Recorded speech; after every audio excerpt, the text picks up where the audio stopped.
them this before the pitch. If you don't get a lot of questions, that's good. There's 2 startups left, and before we start, let us just mention that these 2 last startups are part of the Yara YSI collaboration. So these are farming perspective startups. So it's also good that it's only 2 left because I really got to go to the bathroom. But before, let's please welcome LeafUp!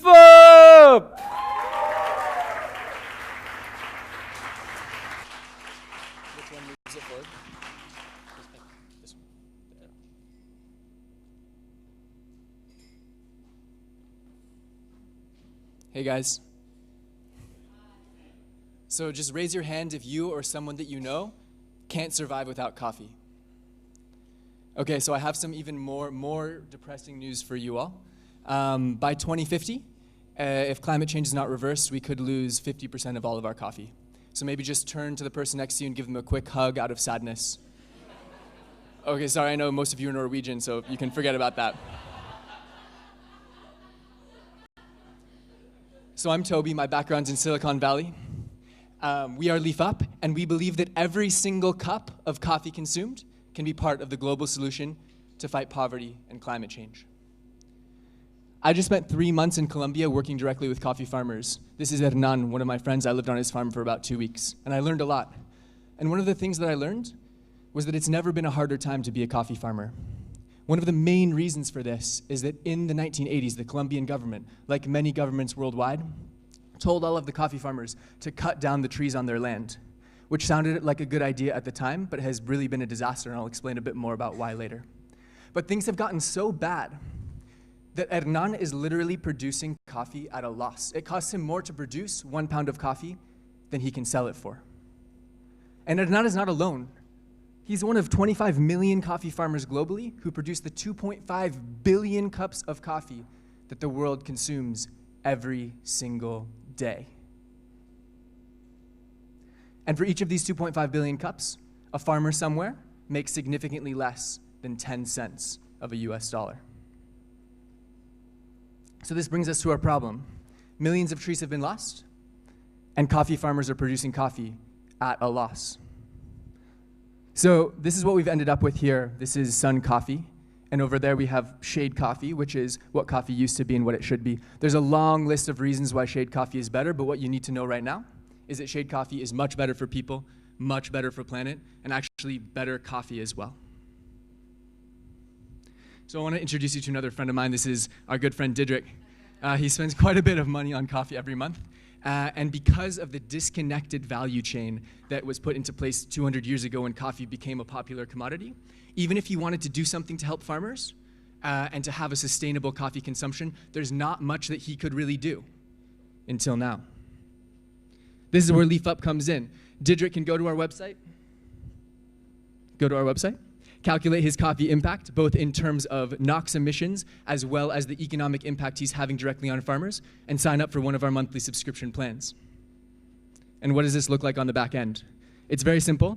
Didrik, as a consumer, signs up for a monthly plan, so say he's paying $10 a month.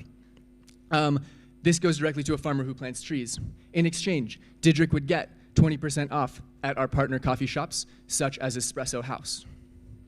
Once the farmer has planted trees, the farmer would send photos directly back to Didrik so that he could see the impact that he's having in real time and know that it's real.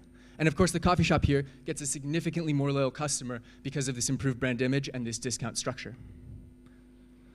So the coffee value chain is broken, right? And we know that to fix it, we need to incentivize every single actor involved, and that's what we've done with LeafUp.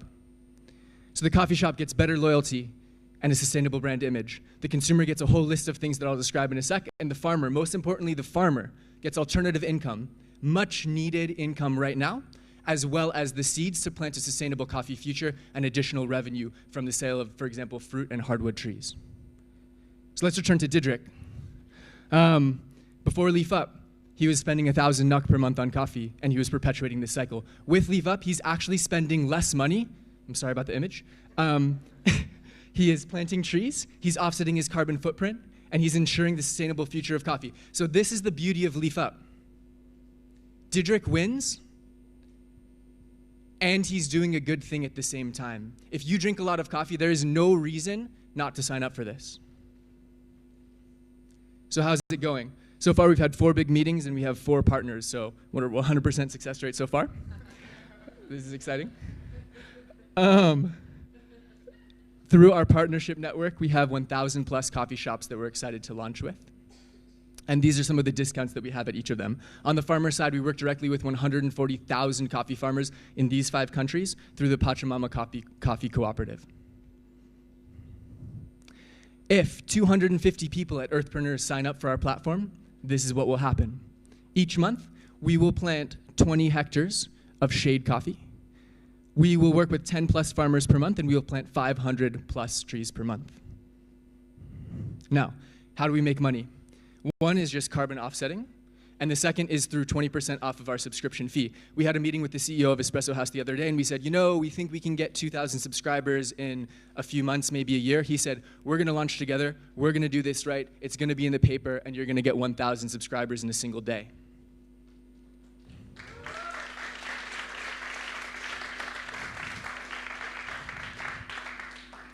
This is our fantastic team.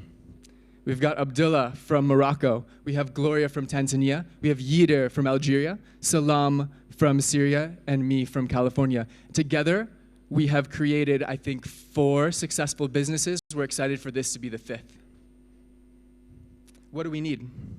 2 of us want to come to Oslo and launch here in person to solve problems, iterate faster, and basically test and iterate faster.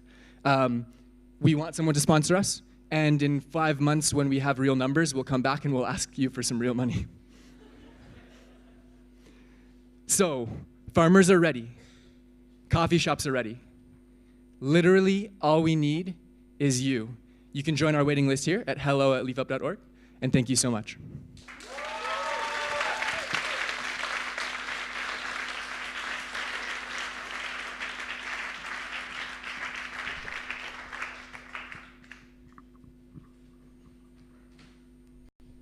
I'll try one question. In regards to the coffee farmer, is this small coffee farmers, or is this, the big companies out there? Who is it? This is a fantastic question. So one of the main things that's important to us, because as you mentioned, not all coffee farmers are created equal. So 80% of the world's coffee farmers have less than 2 hectares. These are the vulnerable farmers who maybe don't even have the marketing capacity or resources to get their high quality coffee into a nice shop like Café Breneria. We will work exclusively with some of the most vulnerable smallholder farmers through these cooperatives. So generally when you see a cooperative and you say it's one cooperative and has 3,000 farmers, this is the nature of our cooperatives, you can be assured that the coffee farmers there really need the help. And because otherwise they would just sell their coffee without the cooperative in the first place. So yeah, vulnerable farmers. Sorry, exciting. Have you considered, what about the cups and the idea of plant to plant?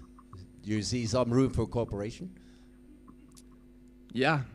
You're saying with plant to plate? Well, basically, the coffee shops use a lot of cups, which might represent the problem. 100%. So the last time I saw a demo of plant to plate, they poured water on it and it disintegrated. So we would need to do some co-creating together. But if they can figure that out, that would be an amazing collaboration.